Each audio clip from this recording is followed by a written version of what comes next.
Assalamualaikum warahmatullahi wabarakatuh. Yang saya hormati pimpinan beserta anggota Pansus, yang saya hormati Pak Kepala Dinas atau PLT di BPKAD beserta tim, yang saya hormati Bapak Ibu yang hadir, dengan mengucap Bismillahirrahmanirrahim, skorsing kami cabut. Pak Kepala Dinas atau PLT izin menyampaikan dulu, Bapak sudah membaca ya undangan dari kami terkait dengan pansus hak angket, dan saya yakin di pansus hak angket ini beda dengan rapat-rapat kerja biasanya. Itu yang pertama. Yang kedua, pernyataan Bapak nanti setelah ini kalau sudah ready, nanti kami minta tanda tangan sebagai bukti dokumen bahwa pernyataan Bapak nanti bisa dipertanggungjawabkan. Terus tidak menutup kemungkinan setelah ini kalau memang ini sudah selesai, kami akan undang kembali sebagai klarifikasi yang lainnya. Banyak hal, banyak catatan yang kami terima, dan kami juga dari kemarin mengundang beberapa stakeholder terkait, terutama fokus kaitan dengan pendapatan daerah, yaitu pajak. Pak PLT, saya minta disampaikan nama, jabatan, siapa aja yang diajak, diperkenalkan nama dan jabatan, karena ini sebagai notulen dari kegiatan sore hari ini, karena jawaban dan pertanyaan kami nanti harus dipertanggungjawabkan dan punya kekuatan hukum yang kuat. Oleh karena itu kami tidak mau tahapan ini tidak kami lalui. Oleh karena itu Pak PLT, sampaikan sekalian jabatan yang sekarang atau tambahan double jabatan juga disampaikan semuanya, biar ini ada catatan sekuat ke kita. Monggo Pak PLT. Terima kasih telah diberikan. Bismillahirrahmanirrahim. Assalamualaikum warahmatullahi wabarakatuh. Yang saya hormati pimpinan sidang beserta seluruh Bapak Ibu anggota Pansus. Baik, langsung saja, saya Bagus Mulyono, jabatan definitif sebagai Sekretaris DPR per 19 Juli 2005. Kemudian akan tambah tugas untuk mengaku sebagai PLT Kepala BPKAD Kabupaten Pati. Kemudian yang hadir saat ini sebelah kiri saya Mbak Mira selaku Kabid Pendapatan, kemudian sebelah kanan saya Mas Yasin selaku Kabid PBB dan PBB 2 dan PBHDB, sebelahnya Mas Andi selaku Sekretaris BPKAD sekaligus sebagai PLT Kabid Aset. Dan belakang kami yang sudah bicara Mbak Indah selaku Kabid Anggaran, kemudian tiga terakhir Mas Syaiful, Mas Dor dan Mas Namito dulu, dan Mas Dor ini pejabat fungsional di BPKAD. Demikian dari kami, Matur. Baik, sekretariatan sudah dicatat ya. Pak PLT, yang pertama saya ucapkan selamat datang dan mohon maaf pilih tadi menunggunya agak lama. Memang itu bagian dari jadwal yang kami berikan, jadi kami harus urut dari tahapan-tahapan itu. Yang kedua, terima kasih atas kehadiran undangan kami, sehingga panjenengan full tim meluangkan waktu untuk kegiatan pada sore hari ini. Pak PLT, banyak hal yang menjadi catatan kami terkait dengan pajak, karena jadi isu yang semula yang tidak gaduh jadi gaduh. Kita mau mengklarifikasi dari A sampai Z terkait apa dasar bagaimana ini muncul, kok bisa naik seperti apa, yang diceritakan asal mulanya seperti apa, kronologisnya seperti apa, sehingga muncul angka yang 5.000%. Angkanya 5.000 sampai 7.000%. Terus turun, angkanya 250%. Tapi fakta lapangan, kami masih menemukan nih Pak, di dalam aduan yang dibuat posko teman-teman yang masuk ke kami, ada yang 600, 700, 1000. Perhitungan Bapak selaku PLT ini bagaimana? Terus yang paling mendasar adalah Bapak ini camat di Gunung Kal. Perjalanan Gunung Kal ke DPPKAD ini hampir 1,5 jam.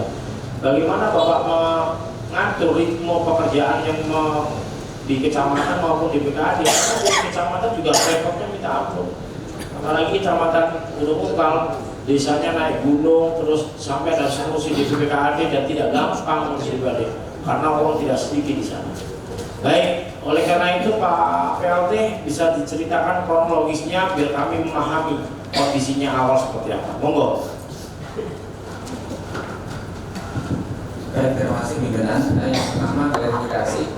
Saya saat ini definitif di Sekretaris DPUPR per tanggal 19 Juni 2025. Oh, sekretaris di PPR udah nggak di Gunung Kal ya? Enggak. Oke, lanjut. Oke. Baik, berkaitan dengan apa yang disampaikan tadi kronologis bahwa pada dasarnya kenaikan PBB sekarang ini menjadi akibat dari penyesuaian NJOP. Jadi penyesuaian NJOP. Bahwasanya kemudian BPKAD selaku badan atau instansi yang memang punya tupoksinya membantu Bapak Bupati melaksanakan fungsi urusan penunjang pemerintahan dalam bidang keuangan dan aset daerah. Salah satunya memang berkaitan dengan sumber pendapatan, karena pendapatan ini bagian dari keuangan daerah. Kemudian bahwasannya selaku OPD yang membidangi ada dasar hukumnya memang bahwasannya kemudian proses penilaian ini ada di BPKAD. Perlu kami sampaikan bahwasannya penyesuaian NJOP ini merupakan amanah dari Undang-Undang 1/2022 tentang HKBD, kemudian secara diferensial menurun sampai ke Perda 1/2024 dan Pergub pelaksananya. Di sana menyebutkan bahwasannya NJOP ini mestinya ditetapkan 3 tahun sekali dan bisa setahun sekali mengingat kondisi objek pajak yang bersangkutan. Kemudian berkaitan dengan PBB P2 ini bahwasannya dasar pengenaan dari PBB P2 adalah NJOP dan penetapan NJOP itu melalui proses penilaian. Dan untuk proses penilaian itu sendiri di Kabupaten Pati juga sudah meruntut dari hasil merujuk dari peraturan perundang-undangan, yaitu ada tim penilai, dan di kita tim penilai juga sudah ada SK Pak Bupati tanggal 15 April menunjuk 3 orang penilai. Kemudian penilai ini dengan merujuk pada peraturan perundang-undangan itu melaksanakan penilaian yang kemudian secara singkat hasilnya ini ada di keputusan Bupati nomor 2/93/0381 tentang penetapan NJOP sebagai dasar pengenaan PBB. Berikutnya itu tanggal 5 kalau tidak salah, tanggal 5 Mei 2025. Kemudian tanggal 7 tanggal 5 itu peraturan Bupati 17 yang berkaitan dengan besaran kenaikan NJOP, besaran persentase dan pertimbangan NJOP sebagai dasar pengenaan PBB. Kemudian tanggal 7 itu keputusan Bupati yang berkaitan dengan ketetapan NJOP PBB. Setelah itu SPPT dicetak tanggal 8. Di tanggal 8 mulai dicetak dan yang sudah selesai kemudian didistribusikan langsung karena mengingat itu sudah bulan Juni, Mei tanggal 8 tanggal 8.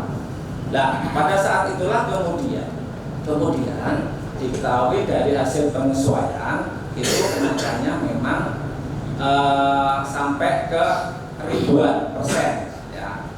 Ada yang 700% pada saat itu. Mohon maaf, saya sendiri Kecamatan Gunung Mungkal itu cetak termasuk cetak yang paling cepat kecamatan kami dan langsung saya sampaikan ke beberapa desa, dan memang sampai ada yang naik 700%, ada yang di atas 700%, seperti itu.